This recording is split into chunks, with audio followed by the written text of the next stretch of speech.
Bueno, pues muy bien. Ahora sí, oficialmente les doy la bienvenida a todas las personas que se conectaron para escuchar esta clase magistral que vamos a recibir a cargo de Carlos Prigioni. Les cuento que no es la primera participación que por suerte tenemos de Carlos acá para Alternatus Uruguay. Bueno, todas han sido un éxito, la verdad que llenas de información, con un lenguaje bastante amable para toda persona que quiera interesarse por estos temas, así que siempre son muy recomendadas y para nosotros es un gusto enorme pues contar con Carlos para inscribirnos en estos temas, ¿verdad? Vamos a pedirle a las personas que se están conectando si pueden desactivar sus micrófonos, así no hay ruidos de fondo. Al final de la charla nosotros vamos a dejar una parte para consultas, para que quien tenga dudas acerca de la presentación se las pueda hacer directamente a Carlos y él las pueda responder, ¿sí? Acá, bueno, entonces, Carlos, sin más introducción, yo te doy la palabra, así tú puedes comenzar con tu clase. Muchas gracias y bienvenidos a todos. Gracias a ti, Iracema. Muy buenas tardes para todos.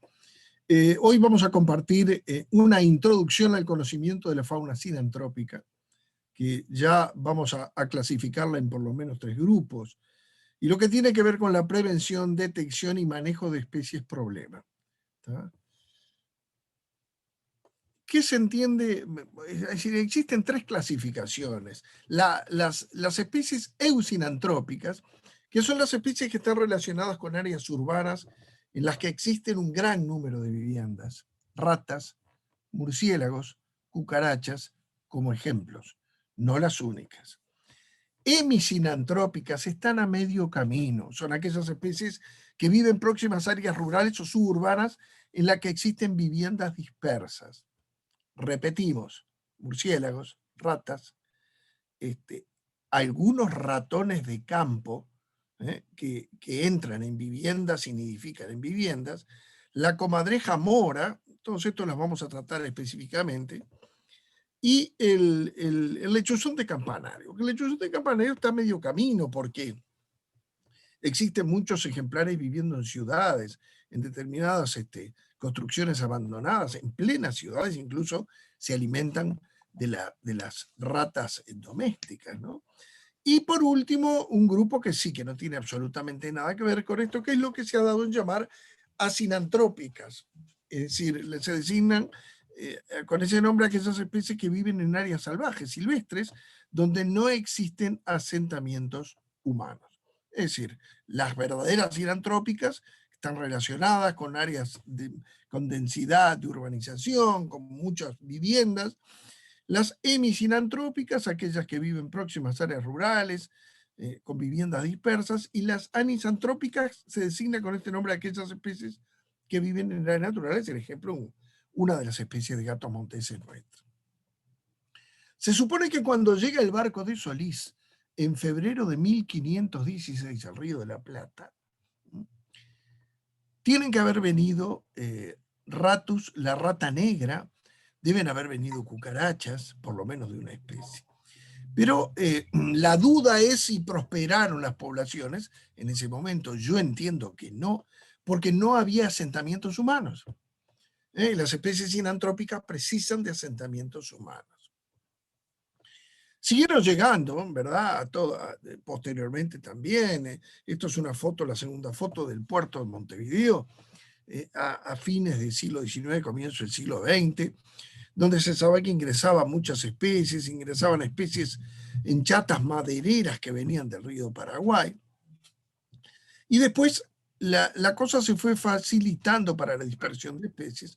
Algún día tendríamos que hablar de esas especies exóticas invasivas, como son los barcos contenedores, monstruosos barcos portacontenedores, que se sabe que traen especies exóticas que pueden aclimatarse, ¿verdad? Y, por supuesto, hasta en aviones también. Pero esto ameritaría tener una charla aparte porque tiene muchas derivaciones y es un tema que se está considerando cada vez más. Generalmente cuando hablamos de especies problema, los pesticidas, inmediatamente los pesticidas, ¿no? Es decir, nos hacemos baños de pesticidas muchas veces sin tener cuidado, Pueden causar daños a los seres humanos y a las mascotas y al medio, por supuesto. Y esto es clave. La prevención es el secreto del manejo seguro y eficaz de las plagas. Y grábense esto, se deben considerar los pesticidas solo como un último recurso. ¿Tá? Y 4 palabras claves para el control de plagas, que es comida, agua, refugios y acceso. Si le cortamos la comida, le cortamos el agua, impedimos que existan refugios e impedimos que entren a nuestra casa, va a ser la mejor manera de combatir una especie de problema sin aplicar una gota de algún tóxico. Esto es más difícil con algunas cosas. Bueno, recomendaciones o tips antiplagas. Guarde la comida para evitar atraer plagas. Claro, estos frascos que yo estoy mostrando son muy buenos, tienen un sello de goma, son caros, pero sin ser esto, pueden ser frascos vacíos de café soluble, con una buena tapa, es decir, que las plagas no accedan a los alimentos. ¿Tá? Sellar la comida utilizando recipientes de plástico duro, vidrio, metal, ¿tá? A pesar de que algunas plagas pueden llegar a morder el plástico y el cartón. Esto para mí es clave. Hágase la rutina de limpiar todas las migas y todo lo que se derrame. Yo sé que a veces uno, lo digo por experiencia propia, llegaba cansado de trabajar a la casa, cenaba y dejaba platos con restos de comida arriba de la mesa de la comida. Eso no puede, hay que evitarlo. De cualquier manera, evitarlo. Por eso hágase la rutina de limpiar todas las migas y lo que se derrame. Enjuague todos los recipientes de comida y bebida antes de reciclarlos. No se olviden que hay plagas como las cucarachas, que no precisan una milanesa a la napolitana para subsistir. Con una miguita de décimas de gramo, puede vivir varios días. ¿Tá? Enjuague frecuentemente los recipientes de basura y reciclaje. Limpie desechos de plantas como frutas caídas de los árboles. Si usted tiene un frutal nativo o exótico en el jardín y está cayendo la fruta, levántela a última hora, porque eso es muy factible que funcione como un atrayente de ratas y otras cosas. Repare las tuberías con fugas, es decir, también no precisan un tanque de 25 litros de agua. Los ratones se arreglan con muy poquito, ¿verdad? Limpie los desagües y las canaletas para la lluvia, vacíe o trate los charcos, cierre completamente todas las mangueras del jardín cuando no estén en uso, más allá de que supone un gasto en agua corriente, ¿verdad? De esas pérdidas pueden abrevarse algunas plagas. Bueno, yo tengo un galpón en el fondo, no soy la excepción. El galpón es más grande, más cosas se juntan. Eso es inevitable, ¿verdad? Pero habría que evitarlo. Limpie el desorden, saque cajas de cartón, todas las pilas de madera y poda, ¿verdad? Es decir, esos son potenciales refugios para plagas. Y si no hay movimiento, si nosotros tenemos un galpón o una habitación llena con esas cosas, es el ambiente ideal para que allí comiencen a reproducirse cucarachas, ratones y hasta ratas. Para plagas menores como cucarachas y otras, hay que sellar las rajaduras y las rendijas donde se puedan esconder estos bichos. ¿Tá? Es fundamental, pero reitero, la clave es impedir el acceso a la comida, al agua y a los refugios. Es muy importante instalar rejillas donde haya aberturas de ventilación. El ideal, rejillas metálicas, porque las ratas pueden llegar a roerlas. ¿Tá? Lo que se llaman escobillas de las puertas, estas varillas de aluminio con goma, a mí me dieron muy buen resultado cuando se me metían ratones, a partir de que en las 3 puertas de casa puse estas escobillas, ya no ingresaron más ratones. Fíjense la importancia de evitar el acceso, ¿no? Evitar el acceso. Bueno, Los roedores sinantrópicos, es decir, los ratones y las dos especies de ratas, son uno de los problemas más complicados dentro del control de vectores y reservorios, ¿no? Tienen muchas crías, una elevada tasa de natalidad, tienen un amplio espectro de nichos ecológicos ocupados, ¿eh? Son capaces de vivir en cualquier lado donde tengan acceso, ¿tá? Tienen conductas alimentarias muy variadas, ahora después vamos a ver algunos cuadros, y esto es lo complejo, ¿no? Capacidad de adaptación a las restricciones impuestas por el hombre.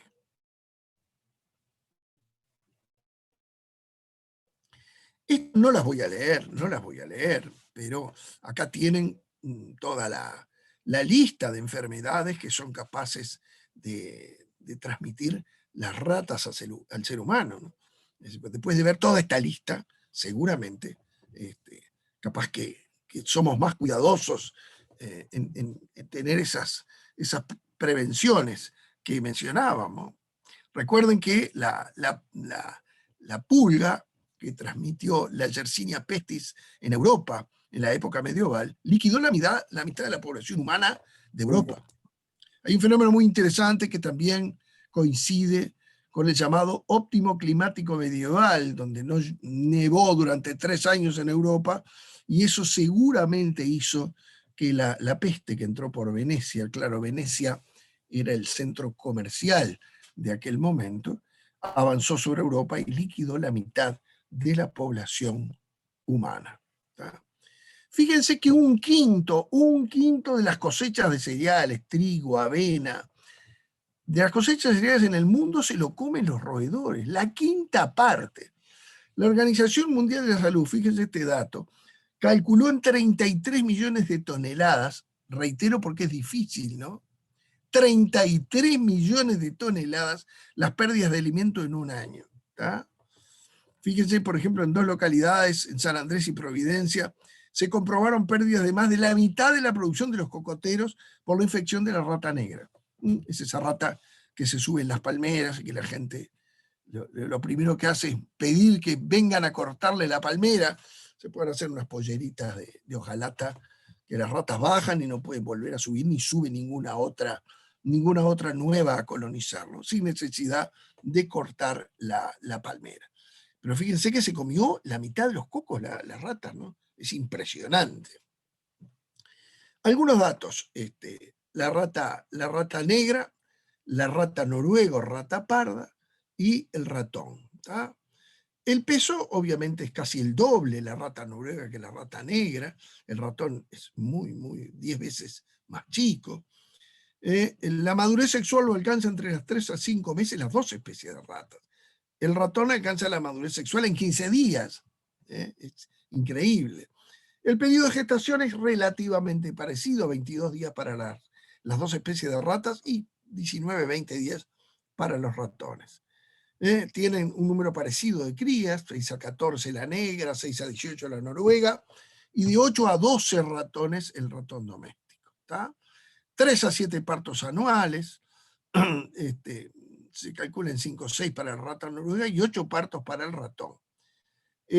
Viven prácticamente lo mismo, pueden llegar los 3 a vivir 18 meses, es decir, 1 año y medio, y puede vivir un poquito menos el ratón doméstico. Las ratas negras comen cereales, semillas, huevos, legumbres y frutas, ¿tá? En cambio, la rata noruega, come harinas, vegetales, frutas, carne, cereales y pescado también, ¿tá? El ratón, todo alimento de consumo humano. Recordemos que el ratón, por su tamaño, es capaz de sobrevivir con una muy pequeña cantidad de alimentos. No vamos a mencionarlo, están aquí el tamaño de los excrementos para cuando hablemos de detección, ¿verdad? Pero es medio centímetro más grande las fecas de la rata noruega y más chiquito, muy chiquito el de ratón. Pero ya lo vamos a comparar y vamos a mostrarles fotografías. La rata negra trepa con facilidad a los árboles, son las ratas que suben a un cuarto, un quinto piso, forma nidos en matorrales, árboles, muebles y cielos rasos, forma colonias cuando es la especie única del lugar. ¿Tá?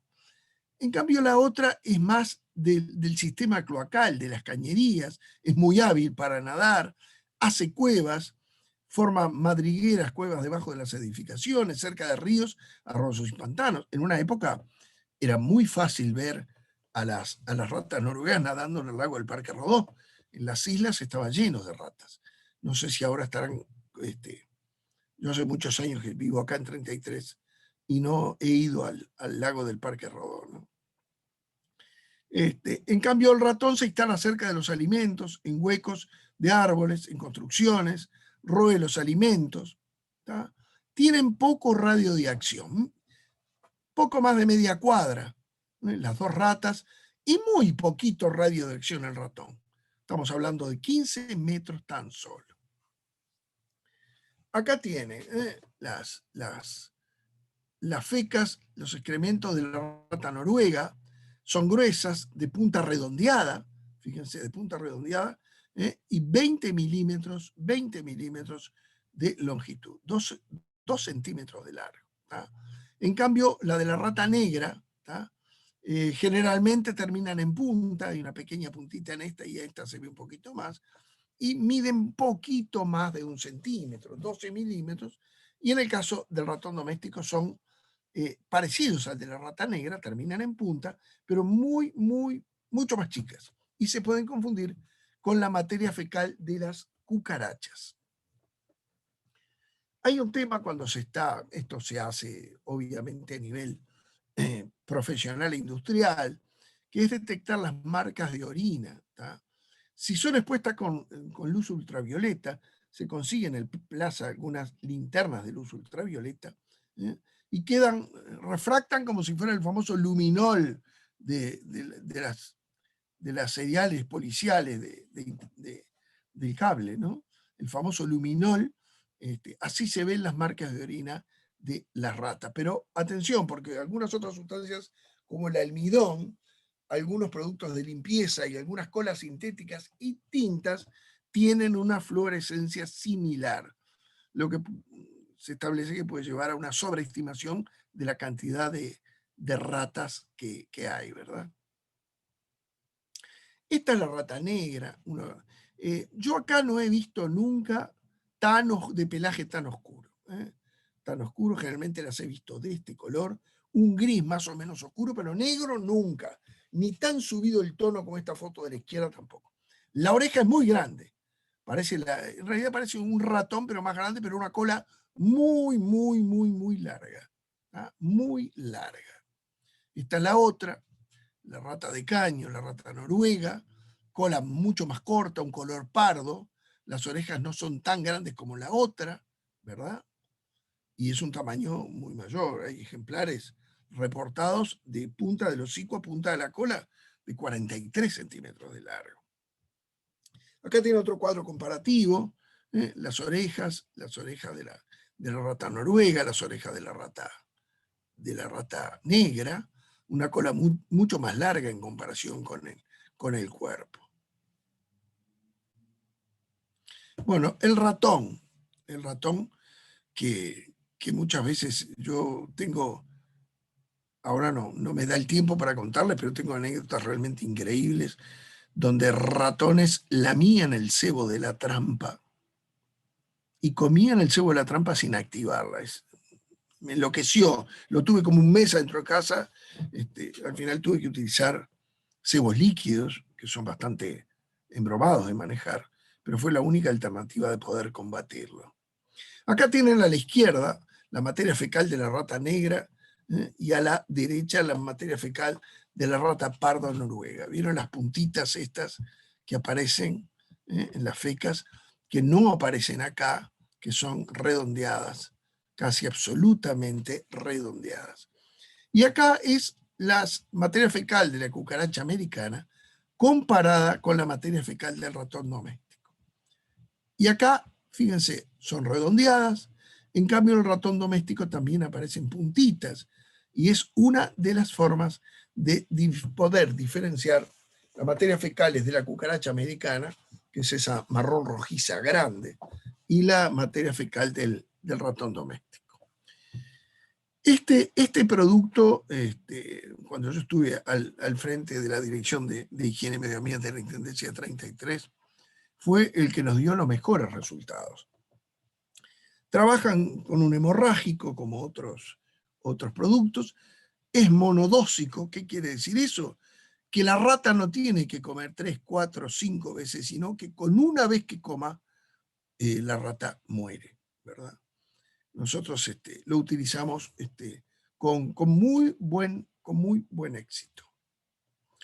¿Por qué incluí esta foto de Comadreja Mora? Porque la Comadreja Mora, aún seguramente a partir de poblaciones originales, cuando Montevideo era solo la ciudad murallada y todo el resto era campo y matorrales, quedaron viviendo en zonas como el Parque Valle, el Jardín Botánico, el Prado, el Parque Rivera.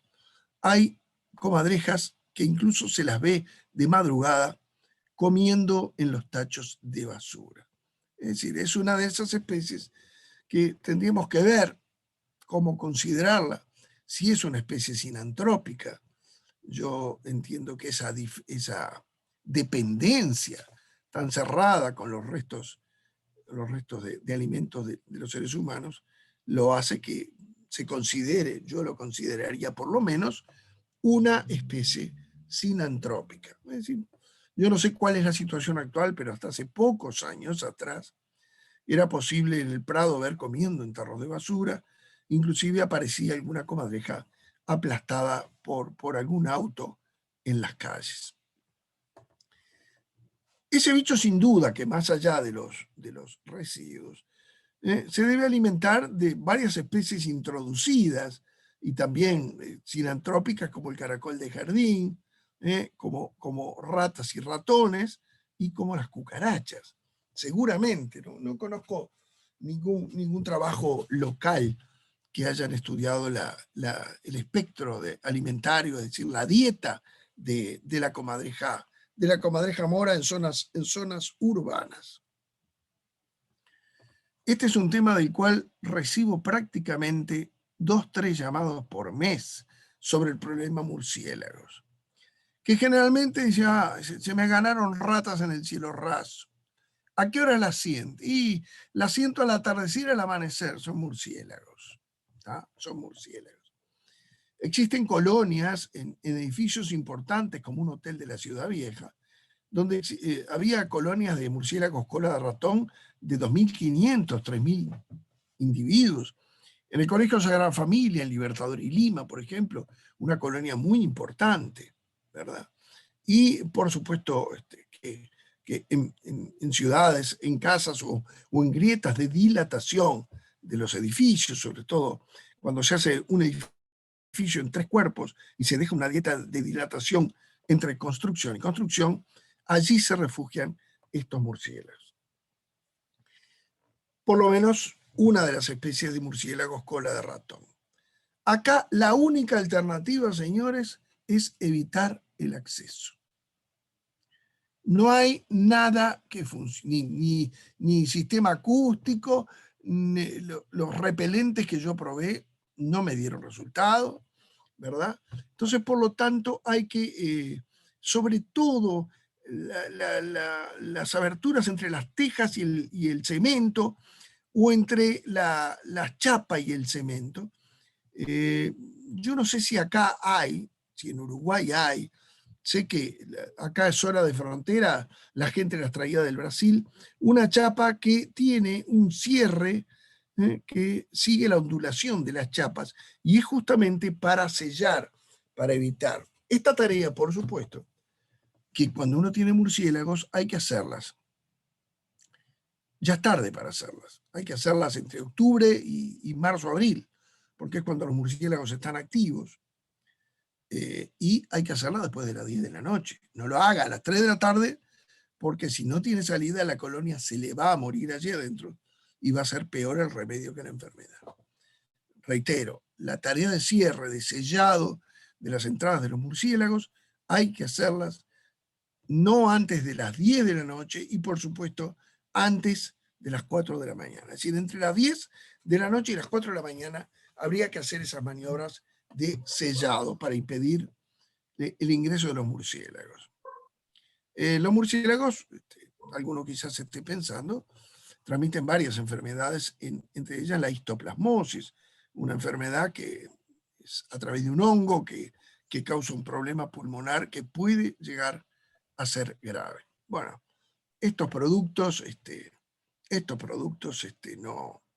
no conozco que hayan dado resultado. Insisto que en este caso de los murciélagos es cortar el acceso a los refugios.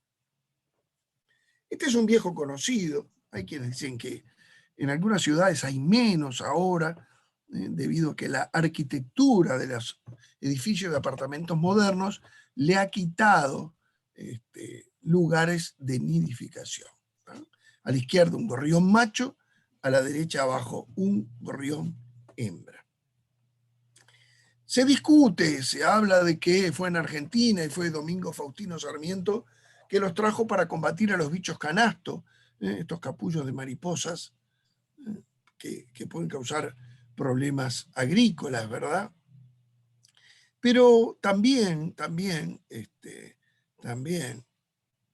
hablan de que un cervecero alemán trajo varias parejas de gorriones y cuando los intentó pasar por la aduana, le dijeron que no, que si lo quería pasar tenía que pagar impuestos. Y el alemán abrió las jaulas y los soltó. Y ese parecería que podría haber sido el ingreso de los gorriones en el Río de la Plata, una especie que es típicamente sinantrópica, aunque también lo he visto en grandes estancias con muchas construcciones.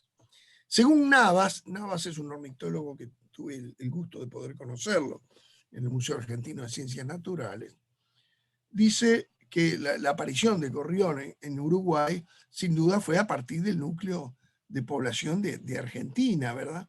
Probablemente 1888, y después cruzó Colonia y de allí a Colonia, que está el departamento de Colonia justo frente a Buenos Aires, y a partir de allí ocupar todo el resto del país. Está sucediendo lo mismo con algunas especies, ¿no? Este es otro de los temas, las palomas. ¿Cómo llega? ¿Para qué traían los inmigrantes palomas? Para comérselas. No pensemos tan románticamente, las traían para comérselas. Acá tienen, por ejemplo, el palomar de Cavia, acá en una de las esquinas del sanatorio del Hospital Británico, Montevideo. Este era un palomar, ¿verdad? Un enorme palomar. Y de aquí se retiraban los ejemplares jóvenes o pichones grandes que eran consumidas como si fueran codornices, ¿verdad? El tema con las palomas es el problema con los edificios y los monumentos. A veces uno subestima estas cosas, pero el mantenimiento de toda una plaza, de la limpieza de monumentos, puede insumir muchos miles y aún decenas de miles de dólares en contratar elevadores para llegar, limpiar, y sin duda que se van deteriorando tanto edificios como monumentos. Se han ensayado varios sistemas para palomas. Estos pinchos nos dieron muy buen resultado aquí en la Intendencia de 33, ¿verdad? Para evitar que se posaran en la saliente del edificio. A veces se colocan redes, a veces se colocan grandes mallas de tejidos. Es decir, cada solución amerita una receta en particular, ¿verdad? Pero bueno, con esto lo que logramos es que no accedan a posarse y ensuciar, o a posarse y armar nido. Bueno, esta es una de esas especies que vive dentro de las ciudades. Si pueden silenciar un micrófono, por favor, hay un micrófono abierto. Gracias. Este es el lechuzón de Campanario. Vive en Montevideo. Yo nunca voy a olvidar que yo una madrugada, yo trabajaba una semana de noche y una semana de día, vi delante del auto que yo iba manejando, cuando doy vuelta a una esquina, un lechuzón de Campanario levantaba una rata, ¿verdad? Evidentemente la dieta incluye ratas y ratones, por lo cual es un animal beneficioso para las ciudades, ¿no? Por supuesto que también está en zonas de campo, en galpones abandonados o en galpones que están en funcionamiento. Aquí dentro de la ciudad de Montevideo, de 33, perdón, hay una automotora con un galpón muy grande que tiene y conserva y protege a 2 parejas de lechuzones de campanario. Para el combate de gorriones, de palomas, también se ha utilizado, además para evitar el acceso a los edificios, se está utilizando la cetrería, básicamente trabajando con el gavilán mixto, es una de las especies que más utilizan los cetreros para espantar gorriones y palomas. ¿Tá? Hay varios métodos para el control sobre la población de paloma con resultados muy diferentes, ¿no? Es decir, en algunos lados las agarran y las matan, ¿verdad? Reducción de puntos de nidificación, que de alguna manera con los tejidos y las mallas lo hacemos, ¿verdad? Limitación de aguas y alimentos. Fíjense a la derecha lo que hay. ¿Tá? Un jubilado dándole de comer a las palomas. Acá tengo en la esquina de casa un almacén que le da de comer a las palomas toda la mañana. Tengo otra viejita en la media de cuadra que le da de comer. Entonces, de esa manera es prácticamente imposible, ¿verdad? Reitero, es clave la limitación de agua y alimentos, ¿no? Y programas de conciencia ciudadana, ¿tá? Pero hay un sistema, un último sistema, que es el control de la natalidad mediante la administración de raciones que tienen un anticonceptivo. Son métodos modernos que además permiten llevar a la población dosificando en la ración, permiten llevar a determinados niveles. Si quiero bajarla a 1/3, quiero bajarla a la mitad o quiero dejarla en 1/4. Existen formas para dosificar esos sistemas. Es un sistema que es muy viejo en Europa y en Estados Unidos, que acá recién lo está ensayando el Ministerio de Agricultura y Pesca. Pero no todos son aves, también han aparecido algunas especies que solo se convirtieron en sinantrópicas, como el geco de Mauritania. Fíjense en las patas, todas las laminillas que tienen que le permite caminar sobre superficies tan lisas como un vidrio. Estos bichos aparecieron hace unos 40 o 50 años en Montevideo. Hay un foco en la calle Freire y Paraguay, en una cancha de fútbol 5, en un paredón antiguo que se corresponde con un galpón de principio de siglo, de esa cantidad que había en la calle Rondó y en la calle Paraguay. Se supone que este geco de Mauritania ingresó en láminas de corcho de una importadora de corcho que está o estaba en Larrañaga y General Flores, ¿verdad?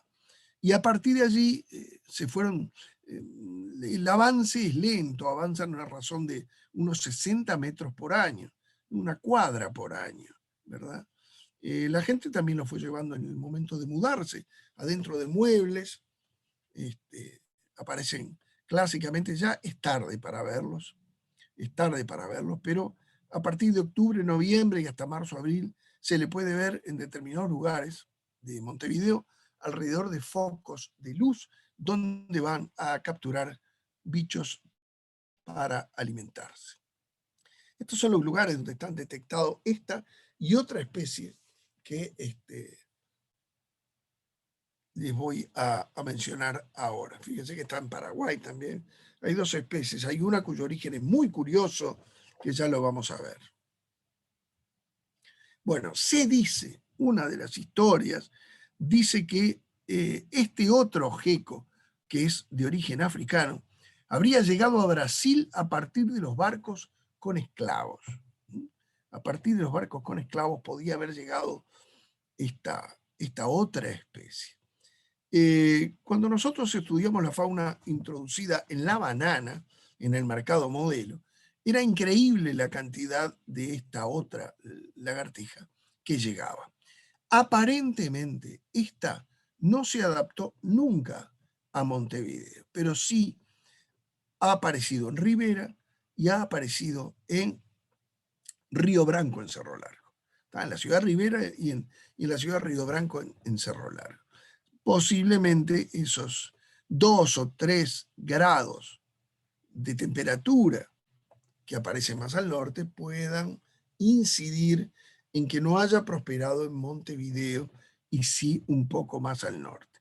Pero todavía no existen estudios claros para poder saber si realmente la población está instalada, si está aumentando o no está aumentando. Los caracoles, también una especie que medró en los jardines de las ciudades, que también, así como pasó con la paloma, lo trajeron los inmigrantes como alimento. Trajeron 2 especies, el caracol común de jardín y este otro que es llamado caracol blanco, que es más raro, Lo trajeron para comer, ¿verdad? Y después, en el caso sobre todo del caracol de jardín, en algunos lugares se constituyó como una plaga. La mosca, por supuesto, es un insecto que molesta básicamente de octubre, noviembre, también hasta marzo, abril, después decrece mucho. ¿Tá? Viven unas 3 semanas y son activas, como ya les mencioné, durante la parte más cálida del año. Una hembra pone hasta 100 huevos, ¿tá? Y más de 500 durante toda su vida.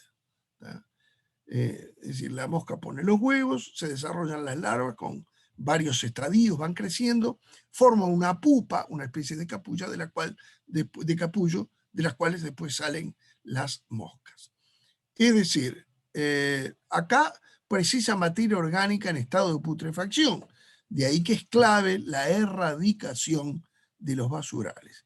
Y la erradicación de los basurales en el entorno de los contenedores, ¿verdad? Un fenómeno lamentablemente tan común, ¿no? Se habla de un control cultural, biológico y químico, ¿tá? Y se entiende que lo mejor es utilizar los 3 métodos, ¿verdad? En cuanto al control cultural, lo mejor es eliminar cualquier materia orgánica, ¿tá? Es decir, hay que poner todo lo que sea materia orgánica correctamente cerrado, en una bolsa a la cual no accedan los gatos y los perros y la rompan también, ¿verdad? Limpiar los recipientes de basura, sean los públicos como los contenedores o los domésticos o semidomésticos, ¿verdad? Sacando la mayoría de los restos de comida, que no sean un punto de atracción para las moscas. Bueno, estas imágenes lamentablemente todos las conocemos y allí pueden generarse colonias y colonias de moscas, ¿tá? Otro método cultural para las moscas es tener tejidos mosquiteros que impidan el ingreso. Sobre todo esto se exige en muchas reglamentaciones bromatológicas para dar la habilitación de un lugar donde se elaboran alimentos que precisamente tengan este tipo de cerramientos para evitar que las moscas ingresen, ¿tá? También hay sistemas de sopladores muy utilizados por algunas carnicerías que en la puerta tienen como una especie de secador de pelo de gran potencia que impide el ingreso de las moscas. También a veces algunos insectocutores, es decir, luz con determinada longitud de onda que atrae a los insectos y por supuesto a las moscas y quedan electrificadas cuando se posan en los alambres. Este es un método que lo dan como interesante los manuales porque no aporta 1 gramo de químico al ambiente, ¿verdad? Un gramo de químico. En Brasil, como siempre son tan pintorescos para los nombres, que a estas tiras engomadas les llaman lengua de sogra, lengua de suegra, ¿tá? Pero acá hay unas recomendaciones que yo siempre las menciono, porque cuanto mejor hagamos las cosas, más eficaz va a ser el combate, ¿tá? Coloque una tira de 25 centímetros por cada 28 metros cúbicos de espacio, ¿tá? Y las tiras tienen que estar para moscas instaladas a más o menos 1,90 m del piso. Y también son efectivas por 3 meses o cuando vemos que como esta se cubrió totalmente o casi totalmente de moscas o de otros insectos, tenemos que cambiarlas. Pero este método aparece en muchos manuales por la ventaja de no tener que utilizar 1 gramo de sustancias tóxicas, ¿tá? Antes se utilizaba este artefacto diabólico que después se utilizaba también para pintar caseramente autos y heladeras, que era la máquina de Fleet. Porque Fleet era una marca antigua y le quedó Fleet, y flitear la acción de echar insecticida. El tema que a veces lo hacemos con muchísima desaprensión y mandamos insecticida arriba de la vajilla, del secador, arriba de fruta que había ahí, ¿verdad? Eso hay que evitarlo. Si nosotros vamos a aplicar de esa manera insecticidas, tenemos que retirar todos los utensilios, aplicar y posteriormente lavar con agua y jabón la mesada de la cocina, ¿verdad?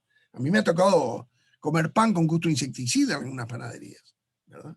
Eso es verdad. ¿Está? Ahora, capaz que la cosa es más compleja, porque antes uno le sentía el gusto a queroseno. Las sustancias tóxicas eran diluidas en una base de hidrocarburos, de queroseno, querosina, y se delataba enseguida por el olor, el gusto, ¿verdad? Pero generalmente ahora están hechos con piretrinas y en base acuosa, que no tienen olor, ¿verdad? Pero estas prevenciones son claves. Y otra cosa importantísima, hay que seguir las instrucciones de las etiquetas, ¿verdad? Acá puse el número del CIAT. Tenemos la suerte de poder contar con una unidad especializada en medicina, el Centro de Información y Asesoramiento Toxicológico del Hospital de Clínicas, el número 1722, al cual se puede consultar por si se sospecha de algún tipo de intoxicación con insecticidas. ¿tá? Pero vieron que en amarillo acá dice cuidado en la aplicación con alimentos o utensilios de cocina. Bueno, esta es dos fotografías de la mosca, los huevos de la mosca fotografiados con un macro, el ciclo de otra de las especies de moscas. Este ciclo ya lo vimos de alguna manera. Esta otra, yo tuve una invasión hace algunos días que desaparecieron con el frío, cuando bajó la temperatura, que es la famosa Drosophila melanogaster, la mosquita de la fruta, la cual han hecho cantidad de experimentos genéticos con ella.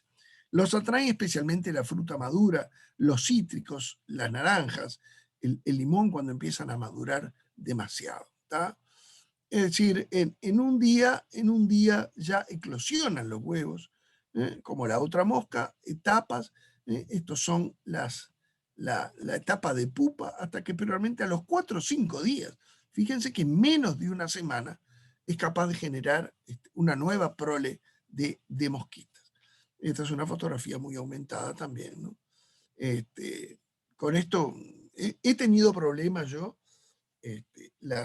Hay algunos sistemas de captura o trampas que a mí no me dieron resultado, capaz que alguno me dice lo contrario, y bueno, puede ser. A mí no me dio resultado funcionando con leche agria, con cítricos, en una botella con una especie de embudo que entran y no pueden salir.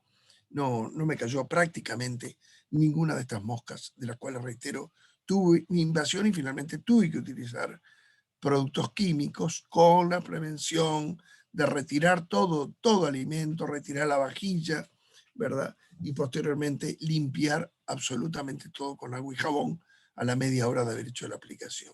Pero el frío en este caso no tuve necesidad en esta última oportunidad porque el frío las hizo desaparecer. Las cucarachas son unos viejos habitantes desde las carabelas de hace 500 años hasta la actualidad. Pasan por generan una cápsula, una oteca, es decir, una bolsa de huevos que está generada a expensas de los últimos segmentos del abdomen, donde contiene los huevos, salen las ninfas, la ninfa crece y se termina en un animal adulto. Esta es la cucaracha negra, esta es la cucaracha clásica. Yo tengo 67 años, que había cuando yo era chico. No era tan común la cucaracha rojiza, la cucaracha americana que vamos a ver ahora. Fíjense lo que es esta oteca, la cápsula esta de huevos, que mide 1 centímetro, parece una carterita o un monedero. ¿tá? Esta es la cucaracha americana, que no era tan común cuando yo era chico, que tiene una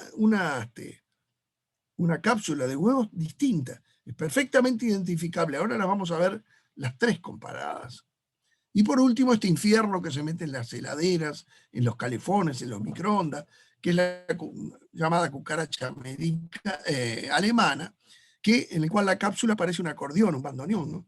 Tiene todo como una serie de placas, ¿verdad?, que lo hace inconfundible.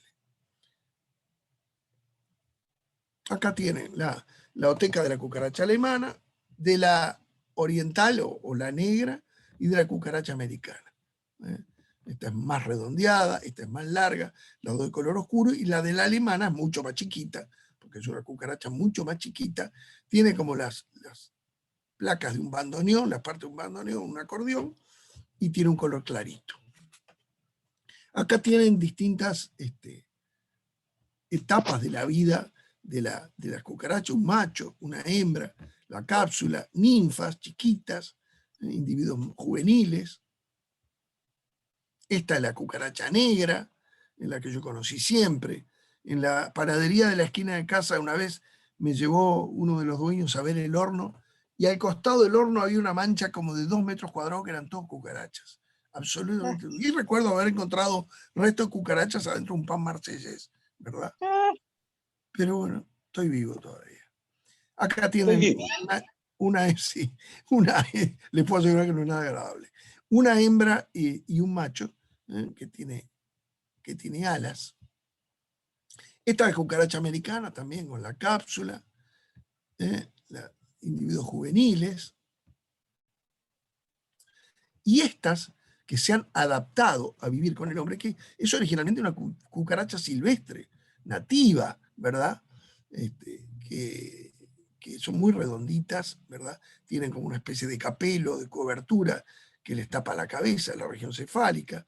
Acá tienen un macho, acá tienen una hembra. ¿Dónde se puede encontrar? Y en las casas, a veces en la azotea, abajo de las macetas, abajo de chapas caídas. Es una especie que se adaptó a vivir en ambientes urbanizados. ¿Dónde hay que poner, cuando vamos a aplicar sustancias tóxicas para el control de cucarachas? El baño y la cocina son claves. Atrás de la cocina, al costado, ¿verdad? Abajo de las mesadas es clave. Es clave, clave, clave. En este caso, lo que colocan son trampas, esas trampas que el bicho pasa y se intoxica, que son muy eficaces también. Pero obviamente que en la cocina y el baño son los lugares donde puede haber más probabilidad de que existan cucarachas. ¿Tá? Acá están poniendo trampas pegajosas en este caso. Son trampas que quedan pegadas. Estas tampoco tienen tóxico. ¿Tá? Y la está poniendo acá al costado de la heladera, fíjense. Seguramente estas son las puertas de la mesada, de la cocina. ¿Cuándo se estima que la invasión adquirió importancia o cómo está graduada, ¿no? De la cucaracha alemana, si hay en 0 a 5, es una infestación baja. Moderada si se ven de 5 a 20, alta de 20 a 100, ven 100 cucarachas alemanas. O muy bien los van a recordar, pero se los quería presentar porque de alguna manera hay estudios que ustedes si pueden, si llegan a visualizar, a contar, o si son 20 o si son 100, ¿verdad? En este caso han colocado abajo de la heladera. Las cucarachas alemanas les encanta, y a las ratas y ratones también, porque me ha pasado el calor del compresor de la heladera, les resulta muy, pero muy atractivo. Es un lugar donde también habría que planificar el control no solamente para cucarachas, sino reitero, también para ratas y ratones. Bueno, algo muy común en lo cual me he enfrentado en estos 10 años, que es, no, yo le dejo la comida al perro afuera y él come cuando quiere. Las ratas, los ratones y las cucarachas también comen cuando quieren. No se puede dejar la comida al perro, tanto sea dentro de la casa o afuera de la casa. Porque evidentemente, además de alimentar a su perro, está alimentando a las ratas, está generando un foco de atracción para ratas, ratones y cucarachas. Bueno, en este caso está masillando, parecería ser siliconas, para eliminar los escondites de cucarachas. Acuérdense que una de las premisas era eliminar evitar el acceso a los refugios o eliminar los refugios. Las cucarachas, uno a veces subestima, son capaces de vivir en espacios extremadamente estrechos. Es decir, anatómicamente la cucaracha, a lo largo de los millones de años de que vivió con los dinosaurios hasta ahora, ha optimizado su diseño corporal, es muy chata y muy resistente. Fíjense, si no la pisan bien, no la matan, y eso la experiencia también se los habrá dicho. Fíjense lo que es esta fotografía de cucarachas alemanas. Acá se retiraron 2 cajones de un mueble de cocina, fíjense lo que es, ¿no? Está lleno, absolutamente lleno. En este caso, una trampa pegajosa atrapó a una cucaracha hembra que llevaba la cápsula. Quedó pegada y nacieron todas las cucarachitas que también quedaron pegadas en esa placa de control. Bueno, en algunos casos utilizan la aspiradora y las cápsulas, es decir, las zootecas, como un método de control no tóxico, sin utilizar insecticidas. ¿Ah? Es decir, los métodos de control llegan al final. Si nosotros manejamos la higiene y sanidad, la modificación del hábitat, que no tengan refugio, con la higiene y sanidad impedimos el acceso a los alimentos. Los métodos de control vienen en última instancia.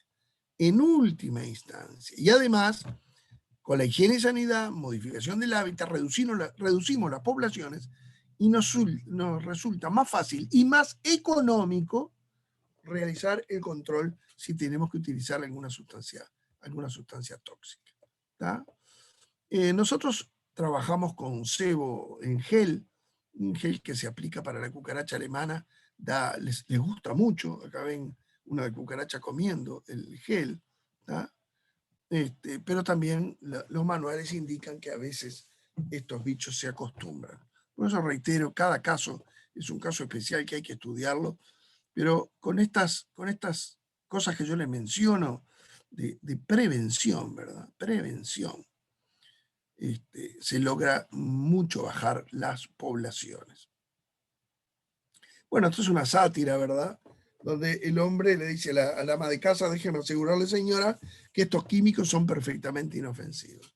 Es decir, no hay químicos inofensivos, sin lugar a dudas. Sin lugar a dudas. Por eso siempre hay que tratar de no utilizarlos o utilizarlos cuando no hay más remedio. Acá, bueno, esto acá únicamente lo hacen las empresas, no lo hacemos a nivel doméstico, no nos ponemos ropa especial ni guantes para aplicar veneno. Y en este caso, esta chica se ha puesto unos anteojos protectores por si algún chijete de líquido salta hacia atrás y le entra en el ojo, ¿verdad? Pero eso, bueno, deberíamos aprender mucho de esos manuales que si dicen que estamos en la cumbre de la Sierra de Ánimas y dicen que hay que ponerse el chaleco salvavidas, habría que ponérselo en realidad. Bueno, en este caso está aplicando ácido bórico, no me convence mucho, por lo que he leído no me convence mucho, yo no apliqué, era un clásico, mezclar ácido bórico con azúcar, ¿verdad? El tema que después se tomen el ácido bórico con azúcar, con el café con leche, porque quedó arriba de la mesa de la cocina, ¿no? En este caso está utilizando una mascarilla, porque el ácido bórico en polvo se puede aspirar. Esto es muy importante, muy importante. El usar remedios caseros para las cucarachas hace perder un tiempo valioso que se podría usar para reducir la población con productos que de verdad funcionan, ¿verdad? Estoy totalmente de acuerdo y se los recomiendo. Ah, no, porque me dijo la Tota que le ponga hojas picadas de parra. No, don Pocho me dijo que le ponga cáscara de laurel. No. A esta altura esas cosas no funcionan con estas especies sinantrópicas que están perfectamente adaptadas al medio, ¿no? Bueno, la historia del ultrasonido no funciona ni para las aves, ni para los murciélagos, ni para las ratas, ni para las cucarachas. No pierdan tiempo en adquirir un aparato de ultrasonido, ¿verdad? Nosotros hemos utilizado diversos, estos son de marcas reconocidas, ¿verdad? ¿Ah? Que también, estas son las famosas que le llaman las casitas para cucarachas, que son activas durante 3 meses, más o menos. También ese es el tiempo que dura el gel para cucarachas, que se pone una pequeña cantidad en la cocina, en el baño, pero sobre todo, ustedes discúlpenme si yo vuelvo a insistir de que la prevención, es decir, evitar el acceso a los alimentos, evitar los refugios, evitar el acceso desde afuera, eso es clave para el combate de cualquiera de estas especies. Bueno, yo no sé si esto es una apretada síntesis, no sé si ustedes tienen alguna pregunta que yo se las pueda responder además, ¿no? ¿Estás ahí, Ira? Estoy aquí, Carlos. Estaba conectando la compu que se me estaba quedando sin batería. Bueno, muchas gracias por la charla. La verdad que estuvo muy interesante. Fue muy difícil no compararlo con el trabajo que hacemos con las serpientes, ¿no? Que la pregunta del millón es si existen repelentes o si existen cebos para ahuyentarlas o cosas así. Y como que siempre todos esperamos contar con eso, ¿no? Y pocas veces nos detenemos a pensar en qué hacemos nosotros para que esos animales vengan tanto a nuestra vivienda, a nuestra casa. Y tanto es así la consulta, ¿no? General que viene de cualquier parte del Uruguay, que nosotros empezamos a emplear el término llamadores, ¿no? Que es como tú decías, ay, no me acuerdo cómo es que lo mencionaste, como esas cuestiones de dejar comida, refugio, agua, que Sí, es eso sí. mismo que sucede con las serpientes y sobre todo las venenosas, ¿no? Que hablamos de yaras y Pero cruceras. Ira, ¿por qué aparecen yaras y cruceras en los galpones? Aparecen porque hay ratones en los galpones. Es decir, levantaron el rastro de ratones domésticos o alguna especie de ratón de campo que también anida en galpones, ¿verdad? Por eso yo ponía en duda y ponía una imagen de un ratón silvestre, porque se han colectado dentro de galpones. Elimine los ratones y va a bajar las posibilidades estadísticamente de que aparezca una yara, una crucera dentro de su galpón. Exactamente. Y pasa lo mismo con las culebras que comen anfibios. De repente dejamos los estancamientos de agua y ahí se empiezan a criar ranas, sapos y después tenemos a las culebras que van y se los comen, ¿no? Es toda la cadenita que sigue trabajando alrededor de nuestra vivienda. Mira, acá Matías Manara te hace una consulta. Te pregunta si el búho Sí, tambor también es un ave sinantrópica. bueno, yo te diría que habría que considerarla hemisinantrópica, ¿no? Sí, yo sé por qué tu pregunta, porque está en el Prado, está en el Parque Valle, es decir, vive allí, en este caso la mayoría se alimenta, la dieta fundamentalmente es en base a insectos, pero puede incorporar algún otro vertebrado menor. Y sí, la podríamos considerar, Matías, hemisinantrópica, ¿no? Porque también está. No se me pasó esa, te confieso. Pero sí, sí, claro, se escucha en el Prado, es muy común escuchar el canto de los tamborcitos, ¿no? Matías dice que en Lagomar tuvieron una visita hace pocos días. Sí, sí, sí, sí, ahí sí. Ahí sí que indudablemente ahí es una adaptación a los montes de pino, ¿verdad? Hay una franja importante de especies introducidas de pinos que evidentemente estos bichos se han adaptado. Una cosa antes que me olvide, Ira, si alguien precisa algún manual sobre estas cosas, que me escriban el correo, que yo con mucho gusto les envío los PDF. Bien. Acá preguntan si los pinchos que ponen para las palomas no le lastiman las patas cuando intentan posarse. No, no, es que no lo intentan. Es que no lo intentan. No lo intentan, ¿verdad? Ese método para aquí en el edificio de la Intendencia 33 nos funcionó muy, pero muy bien. Y compramos los metálicos, porque existen también de de un producto sintético que es un plástico transparente que no me sale el nombre ahora, no me sale el nombre, que son transparentes y no se ven, que desde el punto estético es muy interesante. Pero nosotros optamos por el costo, por los metálicos, y como en realidad no se ven mucho, funcionaron muy bien. Pero existen esos dos sistemas, los pinchos metálicos y los pinchos de ese producto que son transparentes, como un plástico transparente que no me sale el nombre ahora. Acá Sebastián Torres consulta, dice buenas noches, sobre la tarentola mauritánica. La he observado en Ciudad Vieja en varias ocasiones y en el barrio Atahualpa también, pero en casa de mi primo. Bueno, acá Perdón, en por Maldonado favor. hay registros ya de mauritánicos. Ah, sí, puede ser, sí. ¿Dónde fue que la observó en la Ciudad Vieja, por favor? Ahora a ver si... Buenas noches, Iracema Hola, Seba. y Carlos, ¿cómo están? Sí, ¿Todo bien? Muchas gracias por tan valiosa la charla y, bueno, buenas noches a todos los participantes. En Ciudad Vieja fue en la oficina donde trabajaba mi padre, en Rambla 25 de agosto, esquina 33. Fue en varias ocasiones, de hecho una vez logró atrapar una porque estaba casi que adentro de una caja, y observaciones de huevos también. Y en la casa de mis primos, en el barrio Atahualpa, que se mudaron hace aproximadamente un año y medio, y se ven muy frecuentemente. De hecho, él ha tenido registros de fotos, yo también, y bueno, andan ahí cerca de los focos de luces, atrapando insectos y en la sí, vuelta. en Barrio Atahualpa es muy común. Barrio Atahualpa es muy común. Y ahí también en Rondó y Freire, tanto en Canal 4 como en la cancha de fútbol 5 que está enfrente, ahí es muy común verlas en verano en las paredes corriendo. Pero eso de la Ciudad Vieja no la tenía. Nosotros recorrimos el puerto de Montevideo una vez de las 9 de la noche hasta las 2, 3 de la mañana, revisando edificios abandonados como el del Robin Club, ¿verdad? Y no vimos una. Y cruzar los accesos y ya te digo, en Freire y Rondó está lleno, ¿verdad? En ese lugar por lo menos. Pero sin duda va a ir apareciendo cada vez más en diferentes lugares, ¿no? Pero me interesa mucho para la próxima primavera.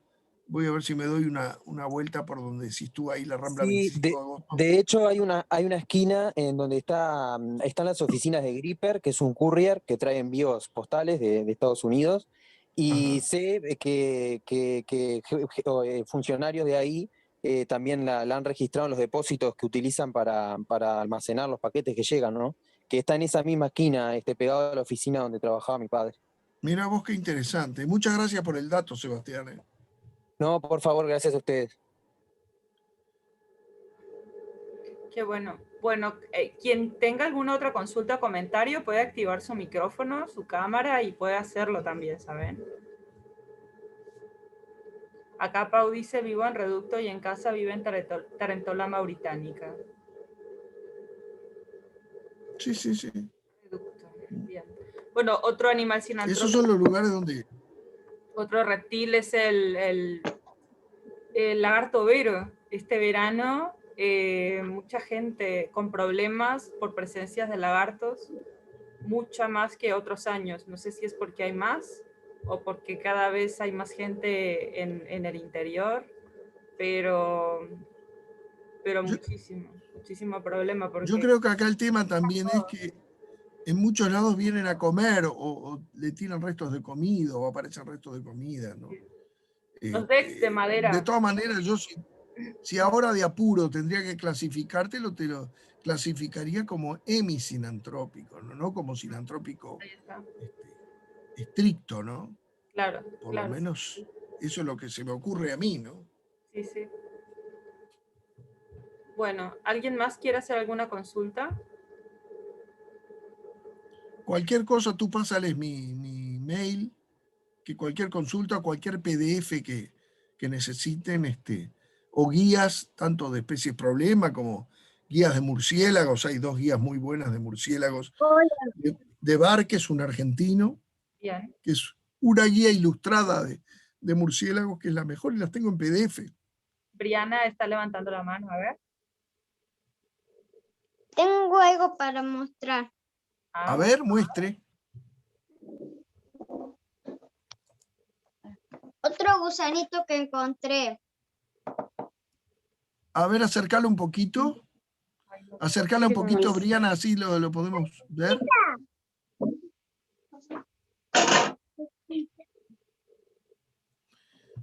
Después pídele, Briana, después pídele porque no la llego a ver bien, pídele a Iracema el celular mío, ¿tá? Y mándame una foto. Creo saber qué es, pero no veo muy bien, ¿sabes? ¿Tú sos alumna de Belkis, de la maestra de Lascano? Sí. Está bueno, pedile el celular mío a Belkis y me mandás una foto. Y yo te digo Bueno. qué es, porque no llego a ver bien de acá. Es con rayitas amarillas. Sí, pero no lo llego a ver bien, tengo que ver otras características. Así que si tú puedes, mañana me sacas una foto, le pides el celular y me la mandas por WhatsApp. El otro sigue. Dile que tú tienes el número. Tú eras la que Yo tenías el bicho peludo negro que había formado capullo. Claro. Y ese mantenelo que si sale y le podés sacar una foto, mirá, es el típico capullo del bicho peludo negro. Le sacás una foto al adulto, va a ser la segunda foto que haya. No hay fotos, hay una sola foto en internet del adulto, de la mariposa adulta del bicho peludo negro. Tenemos una entomóloga aficionada acá, me parece, ¿no? Sí, ¿viste vos? Che, Briana, después hace eso. Pedile el celular a Belkis y me pasas una foto de la larva esta. Cada 2 días le saco foto. Bueno, ¿a cuál? Pero Al al de- capullo. El capullo no se te va, no es necesario. No le saques porque no va a sufrir ninguna otra transformación. Llegado un momento y posiblemente para agosto o septiembre salga el adulto, ¿viste? Cada vez está más grande. ¿Está más grande? ¿Lo notás más grande? Está Mirá más vos. tupidito. Mirá vos. No sé si hay alguna consulta más. Sí, Carlos. Claudia Estrella pregunta, ¿los escorpiones urbanos o periurbanos? Bueno, sí. Hay sobre todo una especie. Muchas gracias. Que es... A No, ti. por nada, Briana. Mándame la foto mañana. Sobre Bueno. todo en la zona de Paso Molino está Euscorpius, que es un ejemplar de una especie, perdón, que vino del viejo continente, ¿verdad? Apareció posiblemente en algún contenedor. No es una especie peligrosa. Tiene veneno como todos los alacranes o escorpiones, pero no es una especie peligrosa. Básicamente vive en los terrenos baldíos de la zona de Paso Molino. Básicamente allí, ¿no? Básicamente allí, pero no es por suerte una especie peligrosa. Y bueno, y después están las arañas, ¿no? Que sí se adaptaron a vivir dentro de casa. Sí. Bueno, yo siempre, cuando voy a compartir estas presentaciones, siempre digo que es una muestra, ¿verdad? Claro. Es una muestra, una selección de especies. Seguro. Porque si no es imposible manejarlas todas, ¿no? Luis, sí, claro. Consulta. Bueno, comenta, soy de Juan Lacase y hay bandadas de tordos que pernoctan en el pueblo. La gente se queja por el excremento y no ven lo maravilloso y el espectáculo que ofrece. Sí, pero el espectáculo que le ofrece a quien tiene que limpiar la plaza al día siguiente también es complejo, ¿no? Eso está pasando y va a pasar con los estorninos. Ya está el estornino pinto en Uruguay. Se pueden ver en el Parque Rodó, se pueden ver en el Parque de la Facultad de Veterinaria, se pueden ver en algunos lugares de Maldonado. Ya está, se les escapó a alguien estorninos pintos y forman bandadas de miles de individuos, y van a causar de aquí a pocos años, van a causar un serio problema si es que rápidamente no se actúa para controlarlo. Ahí en esos casos, por ejemplo, Carlos, ¿cuál es la estrategia de control que tú consideres que funcione? Bueno, muchos, indudablemente hay que eliminarlos, ¿no? No seamos románticos, ¿no? Claro. No hay alternativa. Se utilizan a veces trampas automáticas, cajas nido, trampas, que cuando se verifica que ponen huevos se abren y los huevos caen al piso, ¿verdad? Otra alternativa sería también utilizar el sistema de anticonceptivos. Lo que pasa es que ahí complica un poco porque también seguramente tomen anticonceptivos otras especies, ¿verdad? Claro. Pero bueno, antes de que generen una masa crítica, hay que atacarlos ahora. Claro. Hay que atacarlos ahora, ya, ¿verdad? Porque además, eso sí, van a desplazar a especies de aves nativas, te nidifican en los huecos de pájaros carpinteros, te nidifican en nidos de hornero. Es bastante complicado, ¿no? Bastante complicado. No sé cuál es la situación de la ciudad de La Plata en Argentina, que era realmente impresionante, los miles que venían a dormir a la Plaza de La Plata y aparecía una cuarta de excrementos, una capa de una cuarta de excrementos a la mañana siguiente arriba en la plaza. Además es un bicho cuando está el macho en celo, azul metálico con pintitas blancas, y además imitan la voz humana. Son lindos, imitan la voz humana, los van a entrar a vender en la feria de Trinidad Baja, los van a llevar para el interior y en el interior se van a generar centros de dispersión secundarios no deseados. Bueno, acá Erika dice, en Lascano se colocó un láser que se utiliza en cosechas para palomas y pájaros. ¿Es malo para los animales? Bueno, no sé, en principio, para controlar qué pájaro lo pusieron eso. Palomas y que te expliquen un poco. Pero, no ¿Pero sé. que son rayos de láser? ¿Y funcionó? No sabría decir, a ver si Erika... Bueno, está en prueba. Está en prueba. Sí. Buenas tardes. Hola, está en prueba, es el láser. ¿Es en la plaza? Se utiliza en las cosechas, sí, lo pusieron en el club que estaba enfrente a la plaza y no sé, está en prueba, no he escuchado nada. El jueves voy a pasar, el jueves yo tengo que ir hasta Colonia, voy a pasar por allí y me voy a fijar si tengo tiempo. Porque me interesa. ¿Y funcionó allí? Es que no sé, pero viste que la gente es como todo, ¿no? Porque unos ponen que está bueno y están a favor porque para la limpieza y para todo y por las enfermedades, y los otros ponen que es malo para los animales, entonces... Bueno, pero con ese criterio no combatimos más las ratas a los ratones y que nos caminen por arriba como en el templo de las ratas, ¿no? Claro. No hay alternativa, ¿verdad? Sí, yo acá en la plaza de 33 llegaron a venir hasta 2000 palomas de monte a dormir, pero no la paloma doméstica, palomas de monte. Llegué a utilizar hasta un cañón de butano, un cañón de gas que realizaba explosiones, ¿verdad? Y se acostumbraron las palomas, no hay nada que hacer. Por eso yo te preguntaba, me interesaría muchísimo saber si ese sistema funcionó. Y si funcionan las cosechas, también me interesaría mucho, ¿no? Pero yo voy a pasar el jueves, yo tengo que ir a Colonia, y yo paso por Juan Lacase Bichar. Y me bajo y pregunto a alguien en el club ahí, a ver si funcionó. Muchas gracias por el dato. Acá Pablo Núñez dice, en abril pude visualizarlos en la Paloma Rocha, supongo que habla del estornino. Álvaro Denis dice, gracias por la información. Álvaro Denis, te escuchó Carlos desde hace años. También el programa Entre Animales y Hombres. Soy de José Pedro Varela. Mira. Acá Matías Manara dice, en Lagomar y Solimar, Carlos, hace varios años que venimos teniendo avistamientos de cardenales copete rojo. Han ido creciendo en su población. ¿La razón de esto es siempre movilidad por alimentos o puede haber otro tipo de condición? No, hay menos pajareros y se venden menos pájaros. A pesar de que no hay mucho control, pero cambiaron las costumbres. Es decir, la costumbre de mantener pájaros en cautiverio viene de los españoles y de los italianos. Todos descendimos de un barco, ¿no? Y de mis antecesores y de antecesores españoles es la costumbre de mantener pájaros en cautiverio, que la forma de vida ha cambiado y yo creo que eso también ha cambiado. Hay menos pajareros, hay menos venta de pájaros y hay menos gente que compra pájaros, por suerte.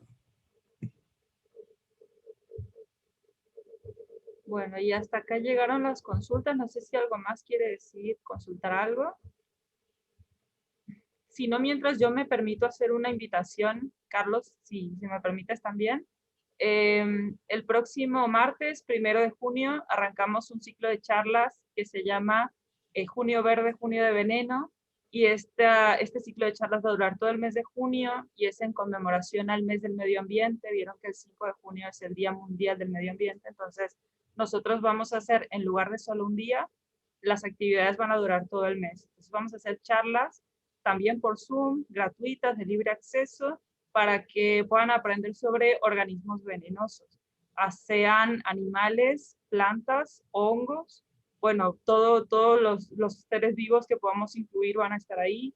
El martes comenzamos, que es 1 de junio a las 19 horas, con una charla sobre las arañas violinistas. Vamos a tener de invitado a un doctor mexicano, que él es biólogo, es un investigador bueno, que ha descubierto especies de Loxoceles en México y que tiene muchas publicaciones al respecto. Así que, bueno, va a estar muy interesante la charla, se le van a poder hacer consultas. Acá en Uruguay tenemos una especie de araña violinista, que es Loxoceles laeta, que es la que está pues en todo Sudamérica, por lo menos en el cono sur, no sé si esté mucho más extendida, pero bueno, es una especie que causa un envenenamiento que puede ser mortal, sobre todo en niños. Entonces, él nos va a estar hablando mucho sobre estas arañas. Y después, bueno, vienen más charlas sobre venenos en culebras, lagartos venenosos, que esa va a estar muy buena también, envenenamientos de serpientes en el mundo, y bueno, hongos venenosos también. En fin, van a estar muy buenas actividades. Yo después ¿Saben lo que me acabo de enterar hace 2 días? ¿Qué pasó, Carlos? Hay un loris, un tipo emparentado con los lemures de Borneo, que se lame el veneno que tienen glándulas en las patas, se lo pasa a la boca y después muerde, y puede ser un accidente grave. Mira, me mataron, no lo sabía. Lo confieso públicamente. Un loris que se lame glándulas en las patas, transmite el veneno a la boca y después genera una mordida. Eso me mató. Tomamos otro mamífero venenoso. Mira qué bueno. Sí, no, es increíble, increíble. El único que conocía es el ornitorrinco. Sí. El ornitorrinco tiene un sistema de inyección, los machos, parecido al diente de una serpiente, ¿no? Sí, sí. Pero esto se lame el veneno del antebrazo donde tiene las glándulas, pasa el veneno a la boca y después muerde. No sé por qué. Qué bueno. Insólito. Voy a ponerme a leer sobre eso. Insólito. Sí. Y bueno, y viste que hay una culebra del género Rhabdophis. Bueno, hay varias especies que tienen glándulas de veneno en la nuca y que cuando los animales intentan morderlas para comerlas, ellas liberan el veneno por ahí. O sea, no la mordida venenosa, pero sí en los tejidos. Como si fuera un aparatoide de un sapo, ¿no? Sí, así. Tiene las glándulas acomodadas así debajo de la piel. Muy, muy interesante ese género de culebras. Así que bueno, yo me llevé tu charla a los reptiles, ¿verdad? Pero bueno, el tema era pasar ese pequeño anuncio para quienes les interese. Vamos a estar publicándolo en las redes sociales. Ahora ya está publicado la ficha de la charla del martes. Para quien le interese, pues puede irse agendando la charla. Está toda la información para unirse a la reunión. La pueden compartir para ayudarnos a difundir. Y bueno, y los esperamos ahí. De ahora, pues ya te agradezco un montón, Carlos, por esta charla que estuvo por demás interesante. Carlos también va a estar dándonos otra super charla en junio, va a ser parte de ese ciclo. Va a estar hablando del origen de los venenos en la naturaleza, ¿no, Carlos? Todo lo que es el aposematismo. No me equivoqué, no te metí algo que no era. Los colores y los venenos, ¿no? Los colores en los la colores de advertencia, o los colores de advertencia, o los colores de imitación, y los venenos en la naturaleza, ¿no? Perfecto. Bueno, pues ahí ya saben que vamos a estar con esas actividades. Después yo voy a estar publicando un calendario con todas las fechas, con todas las charlas, para que quien quiera pues ya no se las pierda y se las vayan agendando, ¿sale? Bueno, por mi parte, en nombre de Alternatus Uruguay, yo les agradezco un montón su tiempo. Esta horita y media que estuvimos juntos la pasé muy bien, espero que ustedes también. A ti, Carlos, también te agradezco muchísimo por todo esto que nos regalas, que no tienes la obligación. No, gracias a ustedes por estar. No tienes un pago, no tienes nada a cambio. Yo sé que tú lo haces porque te gusta y a mí me encanta que estés acá compartiendo en nuestro espacio. Y eres bienvenido siempre que quieras compartirnos algo nuevo. Así que nada, buenas noches a todos y los estaremos viendo el próximo martes. Chao. Bueno, muchas gracias. Que pasen bien. Chao, gracias.